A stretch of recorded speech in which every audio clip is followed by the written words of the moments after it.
नमस्कार साथियों, आज का टॉपिक है भारतीय तटरक्षक बल। क्या होता है ये? भारतीय तटरक्षक बल आईसीजी ने 1 फरवरी 2022 को अपना 46वां स्थापना दिवस मनाया। आईसीजी की स्थापना अगस्त 1978 में तटरक्षक अधिनियम 1978 द्वारा भारत के एक स्वतंत्र सशस्त्र बल के रूप में की गई थी। विश्व में चौथे सबसे बड़े तटरक्षक बल के रूप में भारतीय तटरक्षक बल ने भारतीय तट की सुरक्षा और भारत के समुद्री क्षेत्रों में नियमों को लागू करने में यह महत्वपूर्ण भूमिका निभाई है। पृष्ठभूमि क्या है, आइए देखते हैं। यह रक्षा मंत्रालय के तहत कार्यरत एक सशस्त्र बल खोज और बचाव एवं समुद्री कानून प्रवर्तन एजेंसी है। आईसीजी के गठन की अवधारणा वर्ष 1971 के युद्ध के बाद अस्तित्व में आई। प्रभावी कमान एवं नियंत्रण हेतु भारत के समुद्री क्षेत्रों को 5 तटरक्षक क्षेत्रों में विभाजित किया गया है, जिसमें उत्तर पश्चिमी, पश्चिम पूर्व, उत्तर पूर्व और अंडमान एवं निकोबार शामिल हैं। इनके मुख्यालय क्रमशः गांधीनगर, मुंबई, चेन्नई, कोलकाता और पोर्ट ब्लेयर में स्थित है। रुस्तम जी समिति द्वारा एक बहुआयामी तटरक्षक के लिए दूरदर्शी खाका तैयार किया गया था। इसके क्या कार्य हैं?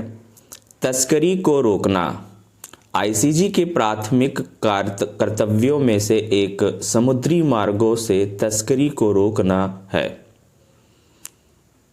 सन्निहित क्षेत्र और अनन्य आर्थिक क्षेत्र एक्सक्लूसिव इकोनॉमिक जोन EEZ सहित भारत के क्षेत्रीय जल पर इसका अधिकार क्षेत्र है।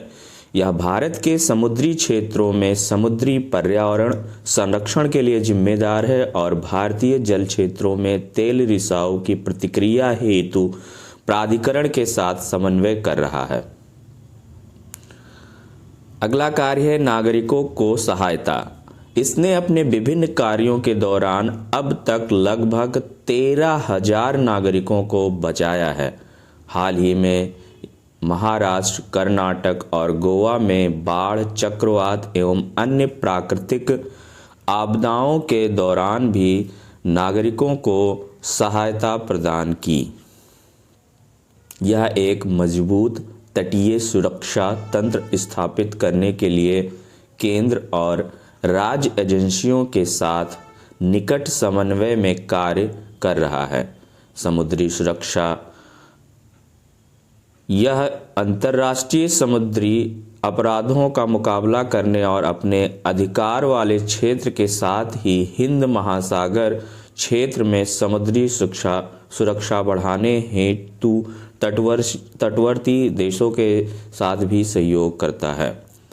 सागर पहल security and growth for all in the region. Sagar the neighbourhood first की नीति के तहत आईसीजी ने महासागरों में व्यावसायिक संबंधों का विकास किया है और महासागर शांति स्थापना के लिए हिंद महासागर क्षेत्र के देशों के साथ संबंध स्थापित किए हैं।